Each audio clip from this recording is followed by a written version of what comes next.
फिर महत्व दिया जाएगा। माननीय अध्यक्ष महोदय, विकास और रोजगार के संवाहक के रूप में पूंजीगत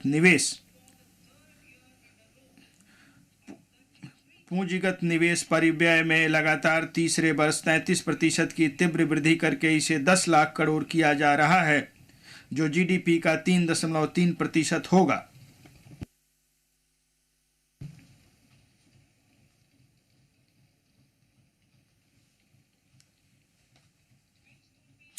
यह वर्ष 2019-20 के परिव्यय से लगभग 3 गुना अधिक होगा।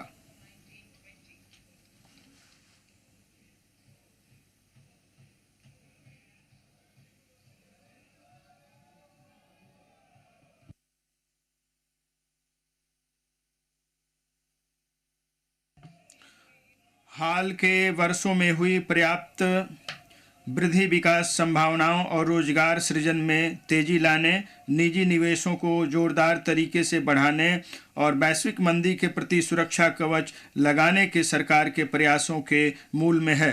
प्रभावी पूंजीगत व्यय। केंद्र द्वारा प्रत्यक्ष पूंजीगत निवेश का राज्यों को सहायता अनुदान के माध्यम से पूंजीगत आस्तियों के सृजन के लिए किए गए प्रावधान द्वारा संपूर्ण किया जाता है। केंद्र के प्रभावी पूंजीगत व्यय का बजट 13.7 लाख करोड़ होगा, जो जीडीपी का 4.5% होगा। राज्य सरकारों को पूंजीगत निवेश के लिए सहायता, मैंने अवसंरचना में निवेश में तेजी लाने और राज्यों को संपूरक नीतिगत कार्रवाइयों के लिए प्रोत्साहित करने के लिए 1.3 लाख करोड़ के उल्लेखनीय रूप से बड़े परिव्यय के साथ राज्य सरकारों के लिए 50 वर्षीय ब्याज मुक्त ऋण को एक और वर्ष जारी रखने का निर्णय लिया है। अवसंरचना में निजी निवेश हेतु अवसरों में वृद्धि करना। नव स्थापित अवसंरचना वित्त सचिवालय इंफ्रास्ट्रक्चर प्रधानतया सार्वजनिक संसाधनों पर निर्भर रहने वाले रेलवे, सड़क, शहरी इंफ्रास्ट्रक्चर और पावर सहित में और अधिक निजी निवेश के लिए सभी हितधारकों की सहायता करेगा। अवसंरचना की सुमेलित मास्टर सूची। अवसंरचना की सुमेलित मास्टर सूची की अमृतकाल के लिए उपयुक्त वर्गीकरण और वित्त पोषण फ्रेमवर्क की संस्तुति करने के लिए एक विशेषज्ञ समिति द्वारा समीक्षा की जाएगी।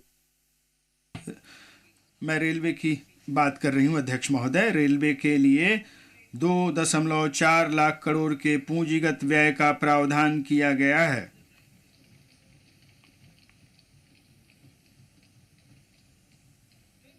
अब तक का यह सर्वाधिक परिव्यय वर्ष 2013-14 में किए गए परिव्यय से लगभग 9 गुना ज़्यादा है।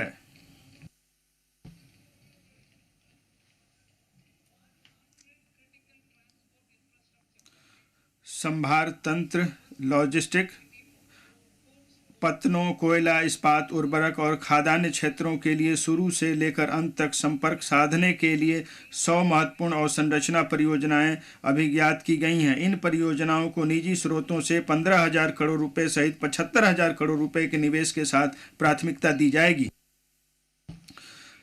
क्षेत्रीय संपर्कता, हवाई क्षेत्र कनेक्टिविटी में सुधार करने के लिए 50 अतिरिक्त हवाई अड्डों, हेलीपोर्ट, वाटर एरोड्रम और एडवांस लैंडिंग ग्राउंड का पुनरुद्धार किया जाएगा। भविष्य के संधारणीय शहर।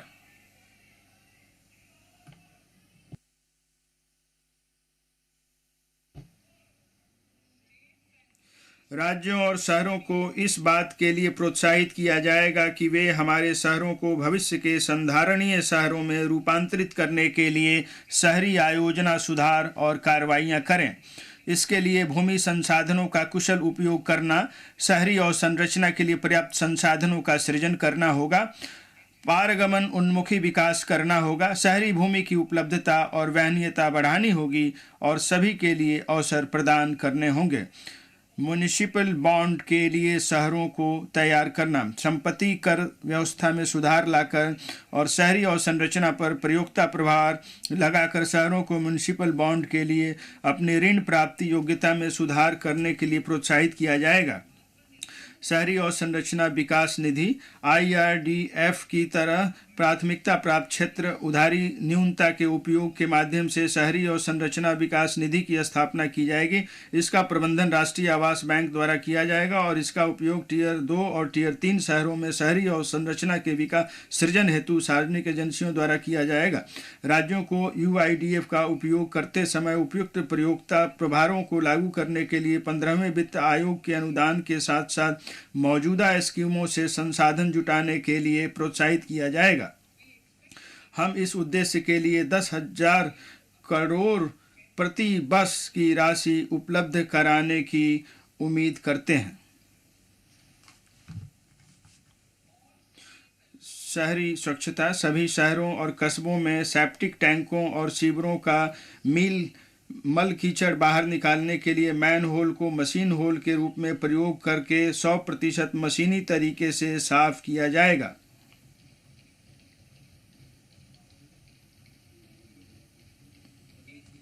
सूखे और गीले अपशिष्ट के वैज्ञानिक प्रबंधन पर विशेष ध्यान दिया जाएगा। माननीय अध्यक्ष महोदय, हमारे प्रधानमंत्री जी ने कहा है कि सुशासन राष्ट्र की नीति का प्रगति का मूल मंत्र है। हमारी सरकार ऐसी पारदर्शी और जवाबदेह प्रशासन की व्यवस्था करने के लिए प्रतिबद्ध है जो आम नागरिक की बेहतरी और कल्याण के लिए कार्य करे।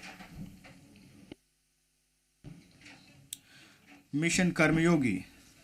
मिशन कर्मयोगी के अंतर्गत केंद्र, राज्य और संघ राज्य क्षेत्र सिविल सेवकों के लिए क्षमता निर्माण योजनाएं तैयार और क्रियान्वित कर रहे हैं। सरकार ने एकीकृत ऑनलाइन प्रशिक्षण के लिए आई गॉट कर्मयोगी नामक एक प्लेटफॉर्म भी शुरू किया है, जिस पर लाखों सरकारी कर्मचारियों को अपने कौशलों का उन्नयन करने के लिए और लोक केंद्रित दृष्टिकोण अपनाने के लिए निरंतर सीखने के अवसर मिलेंगे।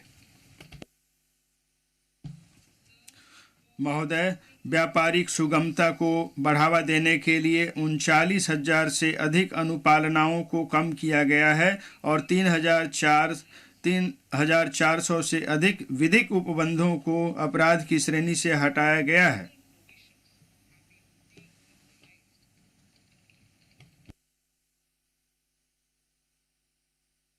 विश्वास आधारित शासन को बढ़ावा देने के लिए हमने 42 केंद्रीय अधिनियमों में संशोधन करने के लिए जन विश्वास विधेयक पेश किया है। इस बजट में हमारी अर्थव्यवस्था के सामर्थ्य को सामने लाने के लिए अनेक उपायों का प्रस्ताव किया गया है।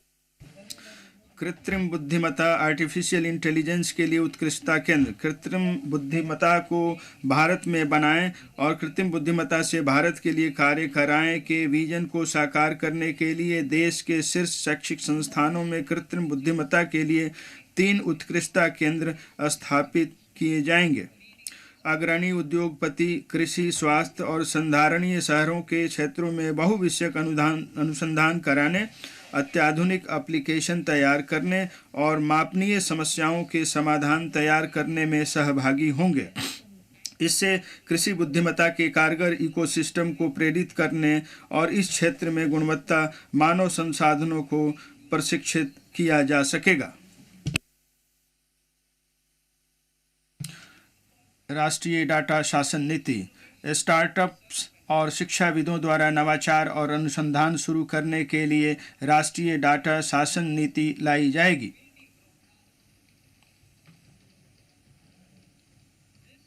इस से अज्ञात नाम से आने वाले डाटा तक पहुंच बनाने में मदद मिलेगी। अपने ग्राहकों को जाने प्रक्रिया का सरलीकरण किया जाएगा। एक आकार सबके लिए उपयुक्त के बजाय जोखिम आधारित मानदंड अपनाकर केवाईसी प्रक्रिया को सरल बनाया जाएगा। वित्तीय क्षेत्र के विनियामकों को ऐसी केवाईसी प्रणाली रखने के लिए प्रोत्साहित किया जाएगा जो डिजिटल भारत की ज़रूरतों को पूरा करने के लिए सहज हो सके। पहचान और पते के अद्यतनीकरण के लिए वन स्टॉप समाधान। विभिन्न सरकारी एजेंसियों, विनियामकों और विनियमित निकायों द्वारा बनाए रखे गए व्यक्तियों की पहचान और पते के मिलान और अद्यतनीकरण के लिए वन स्टॉप समाधान की व्यवस्था की जाएगी, जिससे डिजी लॉकर सेवा और आधार